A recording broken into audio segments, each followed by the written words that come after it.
Talakayang Bayan. Masusing pag-uusapan ang mga programa at proyekto ng bayan. Talakayang Bayan. Ilalahad ang mga plano at direktiba ng pamahalaan. Pag-aaralan ang bawat anggulo ng sitwasyon. Lilinawin ang bawat issue. Magbibigay ng matalino at makabuluhang talakayan. Talakayang Bayan.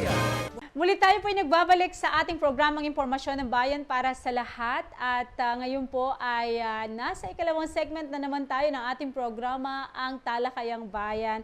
At ngayong umaga mga kababayan ay talagang napakapalad natin dahil makakapanayan po natin ang ating isa sa sikat dito sa bayan ng Brooks Point, kilala dito sa ating bayan bilang malikhain.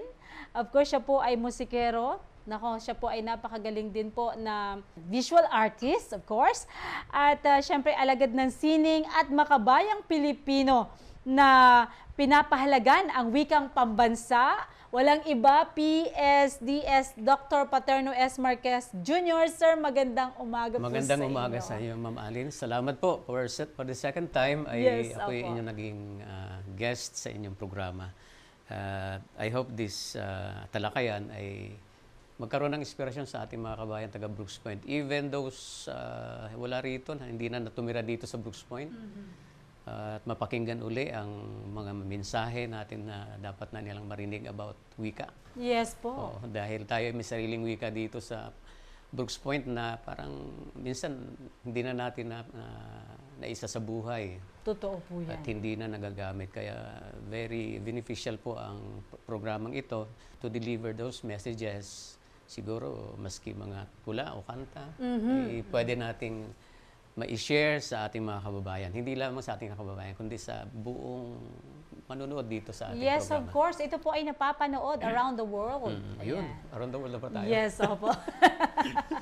And of course, mga kababayan, alam naman natin na tayo po ay Pilipino at mahalaga po na muling ipaalala sa atin ang diwa ng kahalagahan po ng paggamit ng wika. Hindi na natin patatagalin pa, sir, sa unang katanungan.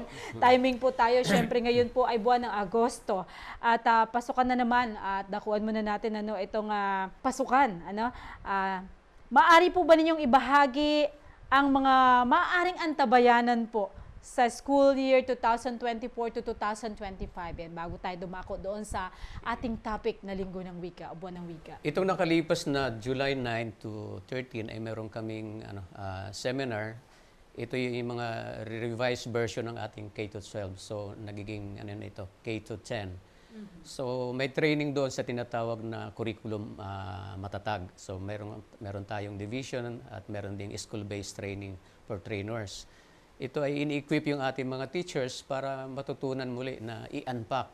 Meaning to say, binawasan yung mga curriculum na masyadong malawak ang sinasakupan at hindi na kayang i-deliver ng ating mga guro. Kaya nagpa-seminar tayo at nagkaroon ng training sa mga guro. Kinder, then grade 1, grade 4, grade 6, grade 7, and up to grade 7 lang. So with that, sa tingin ko, ito yung challenge naman sa ating mga guro kung paano naman nila isagawa dahil parang hindi pa tayo nakaka-move on doon sa K-12, di ba?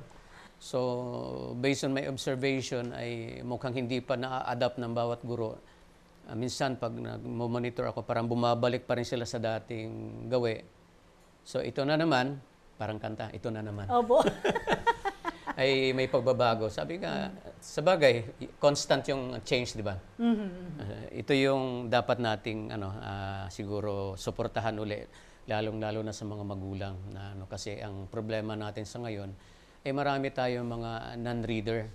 Kaya kung ang inyong mga anak ay kinder, sana matutunan ng bata yung sounds. Yes. Doon pa lang ay matutunan na para pag pumasok siya sa grade 1, hindi yung parang spiral progression yung kaalaman ng bata na may matutunan naman siya kung anong mga different kinds of letters ang kanyang pag-aaralan na pwede nang ipagdudugtong-dugtong uli yung mga lingwahe.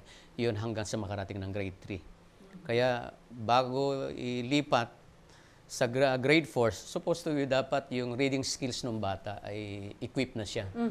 Dahil ito yung problema, parang nagtuturoan tayo, pagdating ng grade 7, saan galing yung bata na to? sasabihin sa ganitong school, bakit hindi marunong bumasa? So nagtuturoan tayo. Kaya Opo. no need na ituro pa natin kung saan galing dahil pag tinuro natin yung ating daliri, ay merong 4 na daliri na bumabalik sa'yo. Bumabalik, opo. Kaya ngayon ay magtutulungan na lang tayo. Nasimulan ko ito last year na nagkaroon ng MOA sa mga magulang na pipirma ang magulang, pipirma ang teacher, pipirma ang principal, pipirma ang bata, na siya ay hindi pwedeng ilipat dahil meron tayong DepEd order naman na hindi pwedeng ilipat ang bata hanggat hindi master yung reading skills. Kaya kailangan natin ng support ng ating mga magulang na sa ganong stage, kapag hindi pa marunong yung bata talaga, huwag na lang ilipat. I-equip natin ang bata Yes, bago opo. lumipat ng grade 4. Supposed to be mastered niya yung reading skills na tinatawag. Nako, Same po. kailangan pala mga kababayan, ang ating mga magulang dyan ay talagang tumutulong din sa Yes po. feed ng kaalaman sa ating mga anak, lalo na po sa pagbabasa. Pagbabasa. Oo, Kasi yan ang problema talaga natin. Yes po. Yung sinasabi ni Sir na wag ilipat, ibig sabihin hindi makakapasa pag hindi marunong magbasa. Ayan. So, Sir, timing po, ngayong pasukan ay mayroon agad activity ang mga kabataan at dahil ito po ay buwan na ng Agosto, ito rin po yung panahon ng pagdiriwang ng buwan ng wika.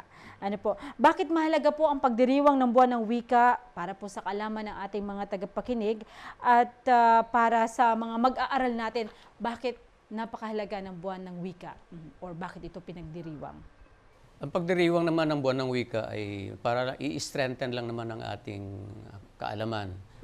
Ako ay waray at nung una, nahihiya akong banggitin na ako ay waray. Pero kapag tinanggal po natin yung salitang lang, di ba? Kasi yun ang barrier eh. Yes, Yun ang pinakabakod doon sa pagtanggap sa katotohanan. Pag sinabi nating Pilipino lang ako, palagi nating minemenos yung ating kakayanan, lalo na sa ating lingwahe. Kaya minsan, siguro yung balakid doon sa salitang Pilipino, sa English, just? Just, opo.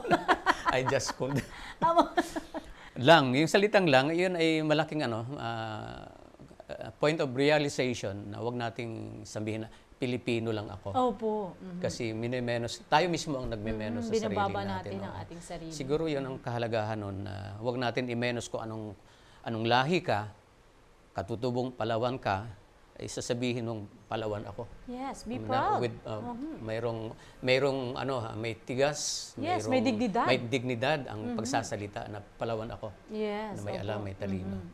Ganun yan. Minsan kasi kung bumababa rin yung tingin ng iba sa atin kapag tayo mismo ay ganun lang din yung ibinigay nating standard sa ating Parang sarili. another perspective na naisip ko, para bang yung kultura natin ay inilagay natin sa isang refrigerator na naka-freeze. Oh. So ayaw nating lutuin, ayaw nating i-serve. Di ba? Kasi nahihiya tayo dahil hindi ito American pero nahihiya akong i-serve sa madlang people. Opo. So parang ganun na ayaw nating ihain yung ating kultura at kamalayan, lalo na bilang Palawenyo, taga Brooks Point, in a local perspective natin. Ayan. Sir, paano naman makatutulong ang buwan ng wika sa pagpapalagana po ng kamalayan at pagmamahal sa ating sariling wika? Ang buwan ng wika naman ay ito yung nagpapaalala lang sa atin na yung mga nauna sa atin na kumbaga sila ang nagsilbing natin, mga tatay ng wika.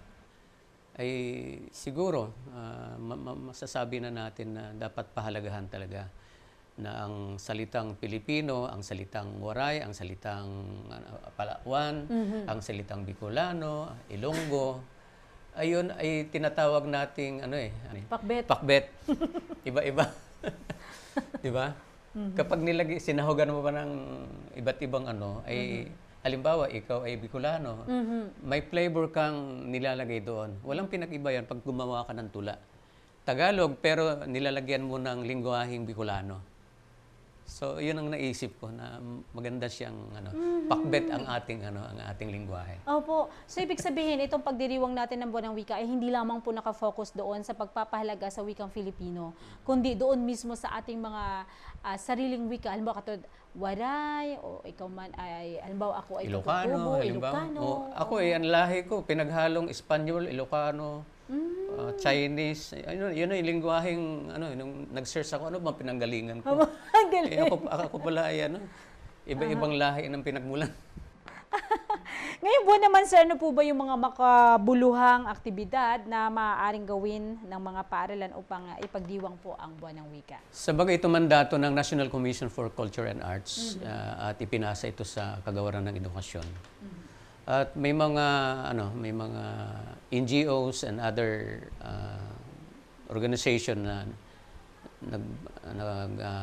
bibigay ng patimpalak. Halimbawa, mayroong At ang sinususugan nila ngayong mga pamamaraan ay yung pagsulat ng sanaysay. Opo. Isang problema din yan dahil natukoy natin, even our former superintendent ay nagsasabi, ibalik natin yung formal team. Dahil yung pagsusulat, dahil kami noon, naalala ko, grade 3, nagsusulat kami ng formal team. Pero sa ngayon, mahina yung mga bata kung paano nila i-express yung sarili nila. Even sa cellphone nga, hindi mahirap kung paano i-deliver yung nila kanilang thought, di ba? So siguro, isa yun, maaaring pagsulat uli ng sanaysay para ma-express nila ang idea nila. Opo, maganda And then, ako natutong gumawa ng tula ay nung high school na ako. Naalala ko si Sir Montimor dahil siya ang Bible teacher. Tapos magawa kayo ng mga ganun. Tapos sinuportahan din ng aming teacher na si Ma'am Briones. Magaling 'yon. And then, yan, siguro, maikling kwento. Ako may mga sample dito ng mga maikling kwento na gumawa. Dahil kahit hindi ka naman siguro winner doon sa patimpalak na sinasalihan mo, pero nai-express mo yung sarili mo. Gumawa ng kwento, gumawa ng tula.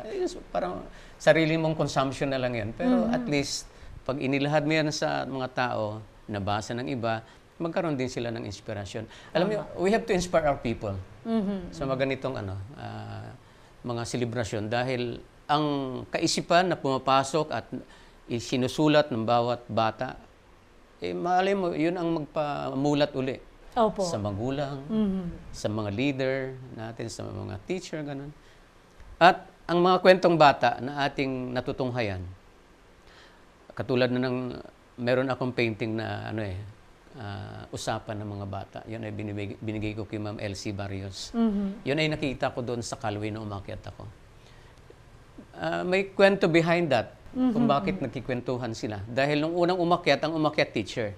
Pangalang akyat, kami, PSDS, bago nurse. Pangatlong akyat, meron ng doktor, may engineer, may attorney. Alam yung usapan nila, gusto din namin maging hindi na maging teacher. Kasi meron nang nagkagusto sa teacher, gusto rin namin maging engineer, gusto rin namin maging attorney. Yung kwentuhang ganun, yes, nakaka-inspire. Nakaka-inspire dahil yung Pinint niyo yun, sir. Yeah, yung presence pala namin ng mga dumadalaw doon ay isang kwento na kanilang pinag-uusapan. Kaya ang title ko doon sa painting na yun ay Usapang Bata. Usapang Bata. Ang galing. Grabe talaga. Believe talaga ako sa inyong imahinasyon. Na to the point yung imahinasyon nyo na yun, sir, ay talagang nakakapag-contribute sa ibang tao ng inspirasyon. Opo. Ayan. Sir, paano naman nakatutulong ang paggamit po ng wikang Filipino sa pang-araw-araw na pagtuturo sa mga mag-aaral?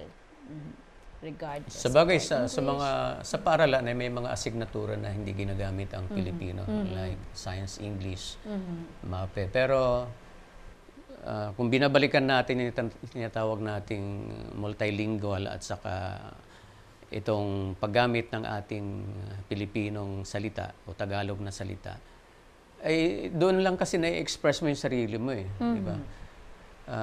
Pansinin mo yung mga bata na kahit English ka ng English, hindi naman naiintindihan. Di po ba? Hindi na nakikinig. Oo. Naalala ko tuloy yung kwento nung sa GMA, tinanong ng estudyante, sir, bakit Pilipino naman tayo, bakit English ka ng English?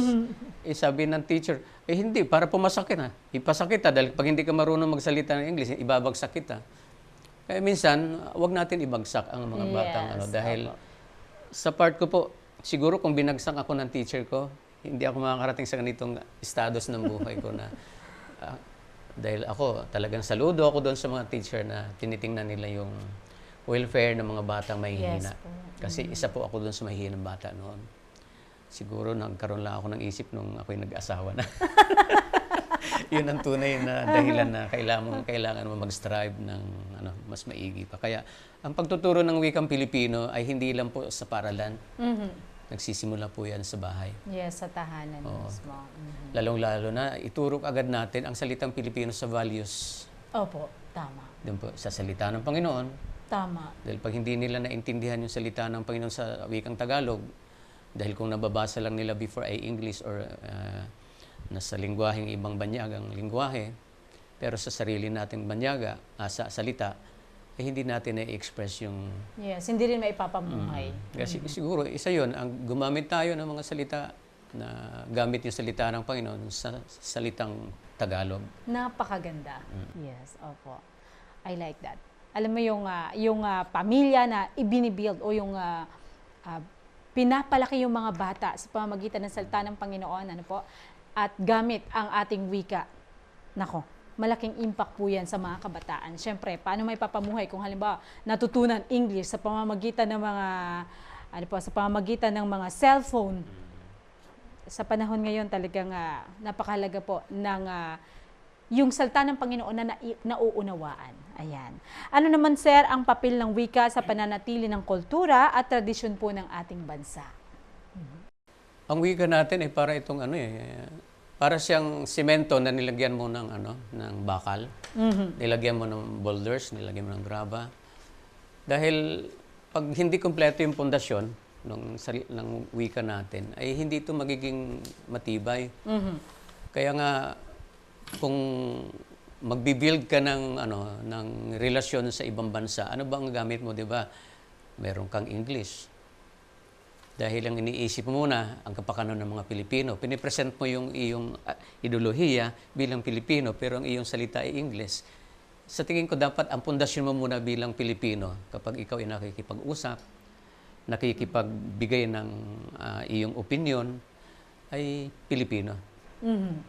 Sa salitang Pilipino ay pinipili kang bilang Pilipino dahil ikaw ay Pino.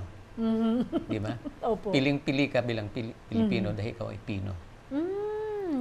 Doon pala nanggaling yung sir. Hindi ko alam, basta ako yun lang naisip ko.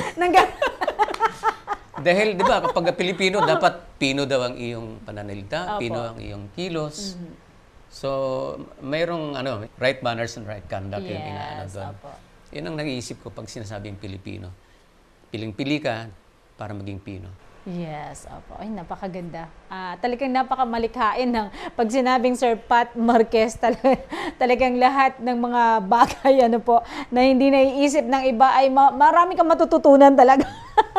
Sir, sa usaping wika, ang Pilipinas po ay napakaraming lingwahe. Maaaring dahil po ito ay sa pulupulong topografiya ng bansa. Ano po ang mga hamon o challenges na hatid po ng maraming lingwahe sa bansa at mas nagiging challenging pa dahil sa social media at pag-usbong ng mga wikang banyaga? May dalawa po yan negative and positive effect.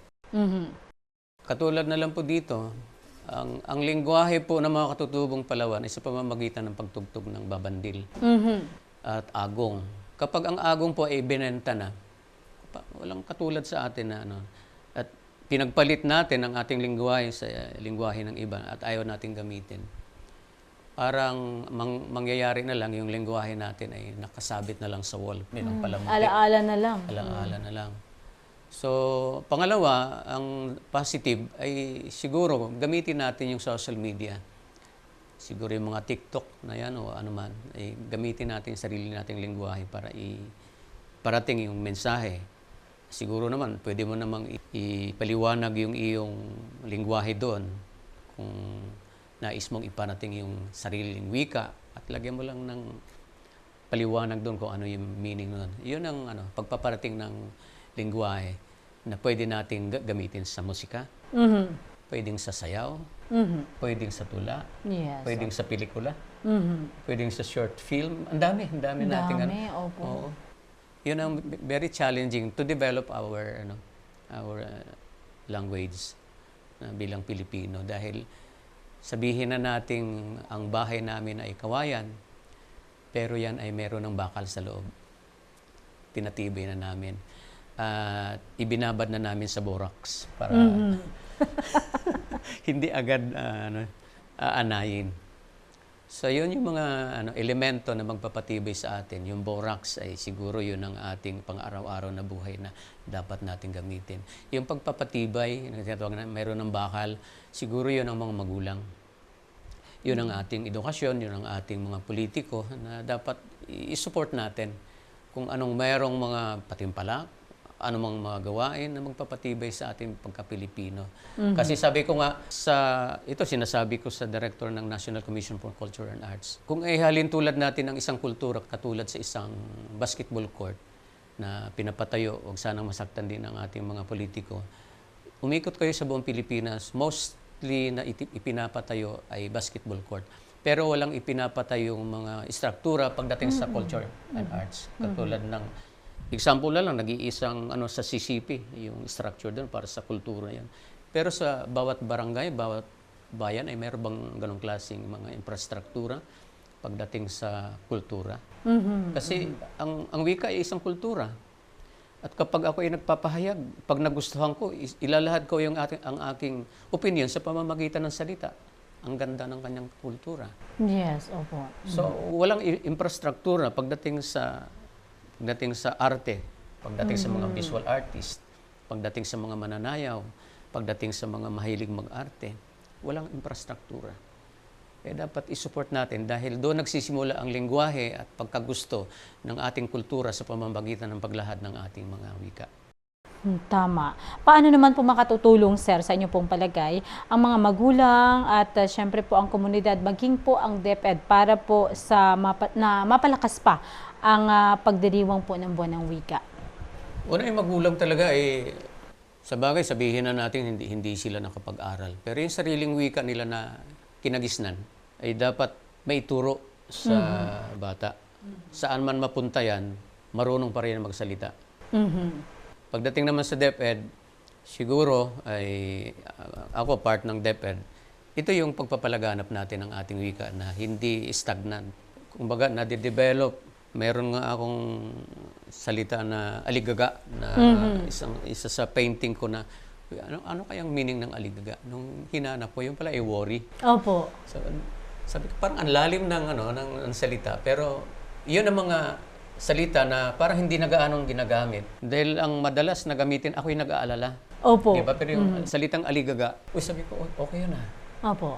Kaya isang title ng aking artwork ay aligaga. Dahil nung nakikinig ako sa devotion ni Pastor Levy about doon sa Proverbs 16:8, pinag-uusapan doon ang bilang mabuting tao. At kapag ikaw ay sa negosyo mo ay meron kang nag-uumit ka, dinadagdagan mo ang timbangan ng iyong nagwo-worry ka kung ikaw ay isang Kristiyano. Tama. Di ba? So, aligaga ka na baguhin ko yung sarili ko dahil mali ang ginawa ko. Yes, opo. Yun, yung mga word na malalim, salipaw-paw, Na hindi diba? na napapansin nagagamit. ngayon, hindi na nagagamit. So, sa ngayon naman ay nade-develop ng ating wika. Katulad na mga salita ngayon, beshi. Opo, yan na nga. Yung Nagbabago na, depende sa nagbabago na. So yun, may mga wika doon sa grupong iyon. Tayo sa mga tunay na lalaki, tunay na babae, ano yung mga wika na pwede nating i-develop para sa atin o pangkalahatan. Kasi may mga wika na para lang sa kanila. Sila lang nagkakaintindihan, di ba? Pero sa pag-aaral ng kultura at sining at wika ay inilalagay na rin sa Pilipinong diksyonaryo din yon, yung mga ganong ano. So, ibig sabihin, hindi tayo naka-box doon sa evolution ng wikang Pilipino. Paano naman po natin matitiyak na ang pagdiriwang po ng buwan ng wika ay magiging inklusibo at makabuluhan para po sa lahat, hindi lang po sa mga paaralan? Pag sinabi nating inklusibo ay para sa lahat. Yung pag-push mo na lang sa anak mo bilang magulang, anak, sali ka sa patimpalak. yun ang isang pag-udyok na nagsisimula din sa ang iyong anak ay magkakaroon ng kamulatan. Yes, mahuhubog sila. Mahuhubog siya. Yung pagkatao nila. Dahil nung sinabi ng teacher ko noon, Pat, sinali na kita sa singing competition. Bahala ka na sa kanta mo. Gusto mo Tagalog or English? Siyempre Tagalog ang gusto ko. Doon pa lang, yun ang nagpupush na yun na i-develop yung yung talent, yung skills. Kasi pag walang tulak ng magulang, walang tulak ng teacher, walang tulak ng kamag-anak. Naalala ko tulong nung kumanta yung anak ko doon sa kwarto. At medyo nagsintonado si Kevin. Mayroong may nagsisigaw sa likod. Siyempre nandun yung nanay. Galit yung nanay. Kayo nga doon kung kumanta kung hindi nga yung support. Yung support ng komunidad. Sa mga talento natin dito sa Brooks ay malaking bagay po yun. Para sa isang taga-Brooks. Inaano ko talaga na ako galing dito. Dito ako nangarap, dito ako nagsimula. In-spread ko lang yung wings ko pagdating sa Puerto Princesa, Manila at iba. Yan lang yan. Ayan. Ano naman po ang inyong opinion, sir, sa paggamit ng mga katutubong wika sa pagtuturo? Magandang tanong yan dahil sabihin man natin parang ang sagot ko ngayon ay humina. Dahil sa tingin ko, may mga teacher tayong mga graduate na ng mga katutubo. Ayaw nila magsalita ng katutubo. Kaya nga, sir. Di ba? So, challenge yun na bilang, ipakilala mo na ako ay katutubong Palawan, ganito yung salita namin. At doon mismo, sa mga batang, lalo na kung IP community yung iyong hinahawakan, makakapag-penetrate ka doon sa mga bata using your language. Dahil doon pa lang yung mga opinion, idea, experiences ng mga bata ay makakonect ka. So, ang paggamit ng wika ng mga katutubong Palawan ay yun dapat ang magsilbi nating pundasyon bilang mga Pilipino dahil sila yung nauna talaga eh. Yes po. Diba? Sila ang nauna. May mga surat nga tayo. So, isa yun. Kaya meron akong alam na kanta, yung Lantigi nga kung narinig niyo na, di ba? So, isa yun sa mga research ko na kung tunay daw yung pagmamahal, ito, i-connect ko na lang sa wika. Kung tunay yung pagmamahal natin sa wika, ang ibon na yun ay dadapo doon sa sanga. At doon siya mamumugad. Pero pag hindi tunay yung pagmamahal mo sa wika, yung ibon na yun ay dadapo lang at lilipad uli. Yun ang meaning ng Lantigi na song. Kaya ang inaano pa rin yung pagmamahal. Pagmamahal sa kapwa, pagmamahal sa magulang, pagmamahal sa kanyang nililiyak dahil ganoon din yung pinapatunguhan ng Lantigi na yon dahil sa mga katutubong Palawan, tabo sa kanila na ako manliligaw directly sa iyo, kundi magulang ang manliligaw sa iyo. Ganun yon. So kanya-kanyang proseso yan ng Kaya siguro bilang Pilipino, magulang mismo ang magsabi sa mga anak na ilantigi natin ang wikang Pilipino natin, ang wikang natin bilang Palawan. Ibig sabihin, awitin natin muli. Yes, opo. Huwag ikahiya. Huwag ikahiya. Yan, ano po ang inyong suggestion upang mas mapaganda pa ang pagdiriwang ng buwan ng wika sa ating paaralan at baka may mga pabatid po at mensahe po kayo sa ating mga mamamayan dito po sa bayan ng Briggs Point na sa inyo po ang pagkakataon. So ang pagdiriwang naman ng buwan ng wika ay mandato na yan ng ating National Commission for Cultural Arts at nakipag-tied up sila sa DepEd at yun naman ay inano sa mga schools. So based on the activities na binigay ng DepEd ay parang hindi na nakalagay doon. Pero yan naman ay, kumbaga, nakagawin ng kultura. Hindi pwedeng sabihin na, hindi naman nakalagay doon sa activities. Pero bilang taga-DepEd at nasanayan na nating ito ay kultura na natin bilang mga mag-aaral, bilang teacher, na ipatupad yung mga pagdiriwang ito. Na masanay uli yung mga bata sa mga patimpalak. Katulad ng binabanggit kong paggawa ng sanaysay, paggawa ng tula, mailing kwento. Alam niyo, kapag na-develop yung skills ng mga batang ito, lumaki man sila, siguro naman ikaw, sa ngayon, meron ka rin ginawang tula. Yes po. Di ba? So, parang sarili mong consumption yon. Yes po. Pero, na-express mo yung iyong, yung iyong sabihin. Dahil, minsan, ang mga bata, hindi mo masasabi na nagsasabi agad ng problema.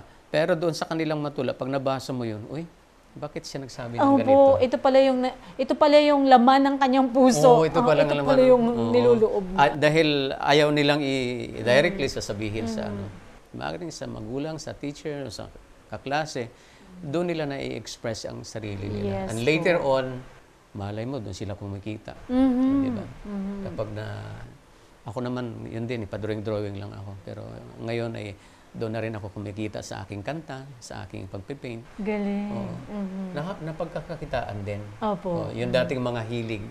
Kapag napagtuunan ng pansin, ang buwan ng wika, ay yun ang mga, kumbaga yun ang tulay kung paano umusbong ang Pilipino sa higher level ng kanilang pamumuhay. Na-inspired ako doon, sir. Parang gusto ko ring balikan yung pagpipaint, ano ba? Sir, nako, napakabilis ng oras. Pero bago tayo magtapos, mga kababayan, hindi tayo papayag na hindi natin mapapakinggan ang ilan po sa likha ng ating Sige. panauhin ngayong umaga. Ayan. So ano bago yan, ako sir? kumanta, ay, kaya ako na-late ng konti dahil part of my devotion ngayon, sabi ko maganda yun nagkaroon ako ng idea, yung naririnig kong mga mensahe, igagawa ko siyang artwork. Opo. Ngayon kasi may series ako ng mga abstract painting Galing. using watercolor. Ito na po. Wow. Ito ay ibibigay ko kay Mayor. Opo. Medyo basa pa siya. Ang title po nito ay Bigger Picture of Trusting God. Ito po yung aking interpretation ng ano. So may mga problema man, magulo ang Opo. buhay, pero as is pa rin. Patungo pa rin sa Panginoon ang Yes. ating dapat. Galing. So marami na po akong ginawa ngayon, maliliit at malalaki, panay abstract po. Siguro ito yung, sabi ko, Lord, siguro ito ang magandang ano, Opo. kung paano illustration. i-express ang makashare ka ng Word of God sa Kaya nga, pamamagitan sir, ng sa painting. pamamagitan ng painting. So, ibibigay ko po ito. Naiiba Kayo na po na. magbigay kay Mayor. Sige po, opo. So, Ipapaalam po oh, namin na ito ay mula ilagay na sa lang po inyo. ito sa frame bago may glass po. Para Opo.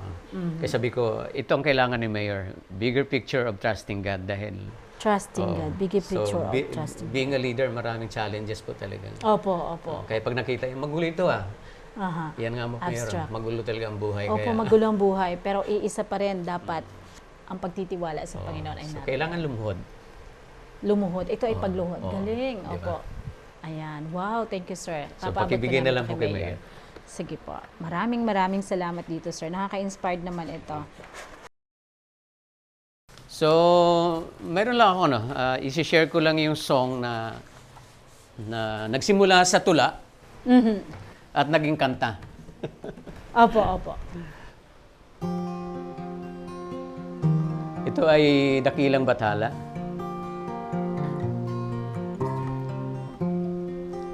O dakila naming bathala, narito kaming isang lupa, bungkalin mo ang aming diwa, diligin ng iyong awa.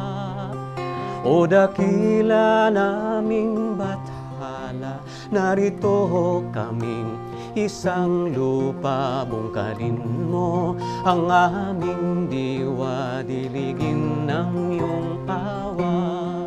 Ano mang uri ng may buhay, sila man ay naglalakbay, lupa't langit, puno ang tulay, lahat ay magkaugnay. Kalikasan ang may alam, biyaya niya'y laging laan sa pagising, may darat ng kasaganaan kailanman. Durururu, durururu, durururu, durururu, durururu. Kalikasan ang may alam, minsan iyong kinalimutan, di mo man lang pinagbigyan, winasak, pinangunahan. Ano mang uri ng may buhay, sila man ay naglalakbay, lupa't langit, puno ang tulay, lahat ay magkaugnay. O dakila naming bathala, narito kaming isang lupa, bungkalin mo ang aming diwa, diligin ng iyong awa. Bungkalin mo ang aming diwa, diligin ng iyong awa. Napakagaling mga kababayan, Sir Pat Marquez. Once again, sir, thank you so Thank much, you very sa much. napakagandang Naalala mo kasi awitin. sabi ko, Yes po. kung ako'y babalik pa rito talagang magbibigay ako ng isang awit na sariling komposisyon. Kaya sabi ko, magdala ako ng gitara, baka singilan ako. Thank you so much Salamat po. sa umagang ito. Opo, Salamat po. thank you, mga kababayan. Diyan po nagtatapos ang ating mahalagang pakikipagpanayam sa ating mahal na panauhin ngayong umaga. Once again, ang isa po talaga sa tinitingala ng hindi lang taga Brooks Point. Siya po ay kilala bilang artist, musikero, at siya po ay naglilikha din ng mga liriko. Once again, Sir Pat Marquez, thank you so much, It's an mga honor po. kababayan. At magbabalik po tayo pagkalipas lamang po ng ilang paalala. Susunod na po ang Serbisyong Bayan. Talakayang Bayan. Masusing pag-uusapan ang mga programa at proyekto ng bayan. Talakayang Bayan. Ilalahad ang mga plano at direktiba ng pamahalaan. Pag-aaralan ang bawat anggulo ng sitwasyon. Lilinawin ang bawat issue. Magbibigay ng matalino at makabuluhang talakayan. Talakayang